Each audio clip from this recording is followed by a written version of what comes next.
और अपने पति को ताने दिया करती। मदन लाल भी अपनी पत्नी की बातों पर जरा भी ध्यान नहीं देता। एक दिन मदन लाल की पत्नी गुस्से में मदन से कहती है, तुम कोई काम धंधा क्यों नहीं करते? कब तक अपने पिता की कमाई दौलत को यूं ही बिस्तर पे पड़े पड़े लुटाते रहोगे? जब यह दौलत खत्म हो जाएगी तब क्या करोगे? मदन लाल पत्नी के ताने सुनकर आग बबूला हो जाता है। अरे, शुरू हो गया तुम्हारा ड्रामा। रोज रोज एक ही बात बोलकर मेरा दिमाग खराब करती रहती हो।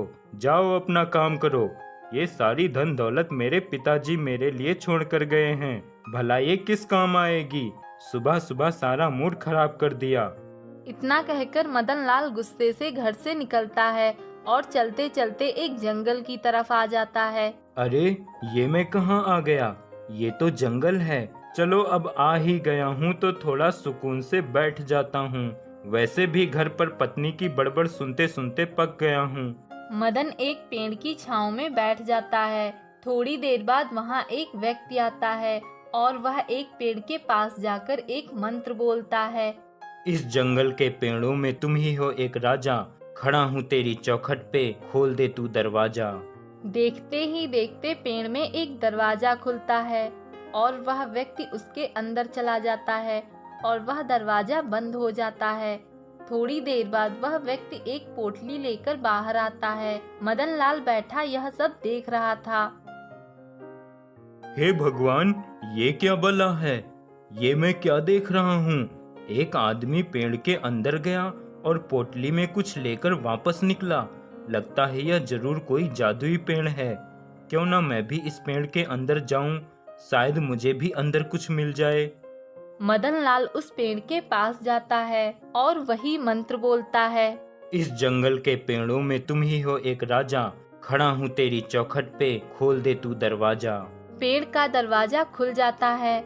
मदन लाल अंदर जाता है और वहाँ ढेर सारा खजाना देखकर मदन लाल बहुत खुश हो जाता है। मदन लाल उस खजाने से कुछ खजाना लेकर घर आ जाता है और अपनी पत्नी से सारी बात बताता है। अब मदन रोज दिन भर सोता, आराम करता और जब मन करता वह पेड़ से खजाना ले आता। कुछ दिनों बाद मदन लाल सोचता है, मैं उस पेड़ से थोड़ा थोड़ा खजाना ला लाकर थक गया हूँ।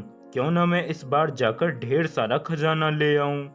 अगले दिन मदन लाल एक बड़ा बैग लेकर जाता है और खूब ढेर सारा खजाना बैग में भर लेता है और खुशी से मानो फूले ना समा रहा हो।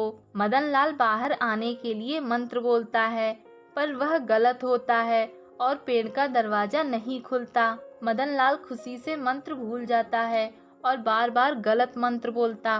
काफी देर तक कोशिश करने के बाद वह बहुत निराश हो जाता है। अरे, अब मैं क्या करूं? ये दरवाजा तो खुल ही नहीं रहा। अब मैं बाहर कैसे जाऊंगा? ये सब मेरे लालच की वजह से हुआ है।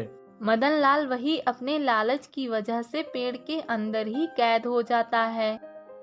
एक गांव में मोहन नाम का एक गरीब लकड़हारा अपनी पत्नी कमला के साथ रहता था। जंगल में लकड़ियां काटकर वह अपने घर का गुजारा करता था। एक दिन मोहन कमला से कहता है, कमला, मैं लकड़ियां काटने जंगल जा रहा हूँ। रुकिए, मैं आपके लिए रोटी बांध देती हूँ। दोपहर में आपको भूख लगेगी तो खा लेना। कमला रसोई में रोटी बांधने जाती है। वहीं मोहन भी आ जाता है और देखता है रसोई में सिर्फ एक ही रोटी है। रसोई में सिर्फ एक ही रोटी है। अगर कमला वो रोटी मेरे लिए बांध देगी तो कमला भूखी रह जाएगी। अरे कमला, मैं तुम्हें एक बात तो बताना भूल ही गया।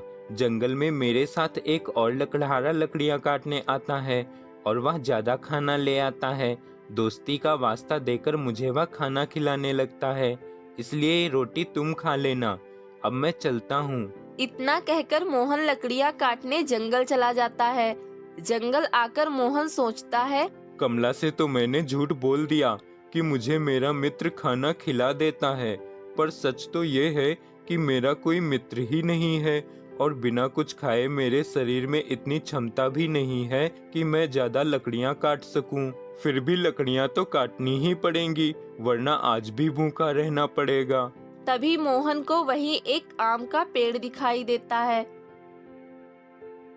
आज इसी वृक्ष की लकड़ी काट लेता हूँ। भूख के कारण जंगल में ज्यादा दूर चला नहीं जाता। मोहन आम के पेड़ की लकड़ियां काटता है। तभी आम का पेड़ जागृत हो जाता है और बहुत क्रोधित हो जाता है। कौन है जो मेरी लकड़ियां काट रहा है? मोहन पेड़ की आवाज सुनकर रुक जाता है। तेरा ये दुस्साहस, तूने मेरी लकड़ियां तोड़ी, अब तुझे इसकी सजा मिलेगी। मोहन डर जाता है और जल्दी जल्दी घर आ जाता है। मोहन को घबराया हुआ देखकर कमला भी घबरा जाती है। क्या हुआ? आज आप इतनी जल्दी कैसे आ गए? और आप इतने घबराए हुए क्यों हो? कमला, मैं जंगल लकड़ियां काटने गया था। जंगल में ज्यादा दूर न जाना पड़े, ये सोचकर पास के ही एक आम के पेड़ की लकड़ियां काटने लगा और वो आम का पेड़ जागृत हो गया और क्रोधित हो गया। क्या? ये क्या कह रहे हैं आप? ऐसा कैसे हो सकता है? भला एक पेड़ कैसे क्रोधित हो सकता है? तभी उसी पेड़ के हंसने की आवाज आती है। हा हा हा हा हा हा हा हा हा हा हा हा हा हा। अरे, ये तो उसी पेड़ के हंसने की आवाज है, पर ये आवाज यहाँ तक कैसे आ रही है? मोहन और कमला दोनों बाहर आते हैं और देखते हैं पेड़ उनके आंगन में ही खड़ा होता है। अरे, ये तो वही पेड़ है, पर ये यहाँ कैसे आ गया? हा हा हा हा हा हा हा हा हा हा हा हा हा। मैं एक जादुई पेड़ हूँ, मैं कुछ भी कर सकता हूँ। तुमने मेरी लकड़ियाँ तोड़ी, अब मैं यहीं तुम्हारे घर के आंगन में खड़ा रहूंगा और तुम्हें सजा दूंगा। पेड़ की बात सुनकर मोहन और कमला बहुत दुखी हो जाते हैं। हे भगवान, पहले ही हम गरीबी से क्या कम परेशान थे, जो ये मुसीबत भी हमारे जीवन में आ गई। पता नहीं भगवान क्या चाहता है, क्यों हमारी इतनी परीक्षा ले रहा है। क्रोधित आम का पेड़ मोहन और कमला को परेशान करने लगता है। पेड़ के दुर्व्यवहार से मोहन और कमला बहुत अधिक दुखी हो जाते हैं। ये लीजिए, कुछ खा लीजिए, आपको भूख लगी होगी। मोहन जैसे ही खाना खाने बैठता है, पेड़ उसके खाने को गायब कर देता है और जोर जोर से हंसता है।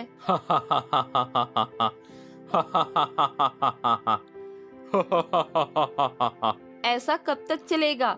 कब तक हमें ये सब सहना होगा? कब तक हम ऐसे ही भूखे प्यासे रहेंगे? जब तक मैं तुम्हें सजा देता रहूंगा, तब तक। तुमने मुझे क्रोधित किया है, तुम्हें इसकी सजा भुगतनी ही होगी। कई दिनों तक ऐसा ही चलता है। एक दिन पेड़ बहुत प्यासा होता है। पानी, पानी, बहुत प्यास लगी है। क्या करूं? यहाँ कोई तालाब भी नहीं है जिसमें मैं अपनी जड़ें डाल सकूं। कमला, लगता है पेड़ को बहुत प्यास लगी है। हाँ, आप सही कह रहे हो। प्यास के कारण पेड़ काफी परेशान दिखाई दे रहा है। कमला, चलो पेड़ को पानी पिला देते हैं। हम भूखे हैं, कोई बात नहीं, पर हमारी वजह से पेड़ क्यों भूखा रहे? पेड़ हमारे घर के आंगन में है, हमें उसकी देखभाल करनी चाहिए। उसे पानी पिला देते हैं। हाँ, चलो पेड़ को पानी देते हैं। पेड़ दोनों की बातें सुन लेता है और देखता है मोहन पेड़ की जड़ों में पानी डालता है। मोहन जैसे ही पेड़ की जड़ों में पानी डालता है, पेड़ की प्यास बुझ जाती है और पेड़ का क्रोध भी समाप्त हो जाता है। मोहन, कमला, मैंने तुम दोनों को कई दिनों तक परेशान किया, फिर भी तुम दोनों ने मेरी प्यास बुझाई। तुम्हें पहचानने में मुझसे गलती हो गई। तुम दोनों तो बहुत अच्छे इंसान हो। पेड़, मैं एक लकड़हारा हूँ। लकड़ी काटकर और उन्हें बेचकर ही मेरा गुजारा होता है। अगर मुझे पता होता कि तुम एक जादुई पेड़ हो और मेरे लकड़ी काटने से तुम क्रोधित हो जाओगे, तो मैं तुम्हारी लकड़ी नहीं काटता। मुझे माफ कर दो पेड़। नहीं मोहन, तुम मुझसे माफी मत मांगो। माफी तो मुझे तुमसे मांगनी चाहिए। मुझे तुम्हारे साथ ऐसा दुर्व्यवहार नहीं करना चाहिए था।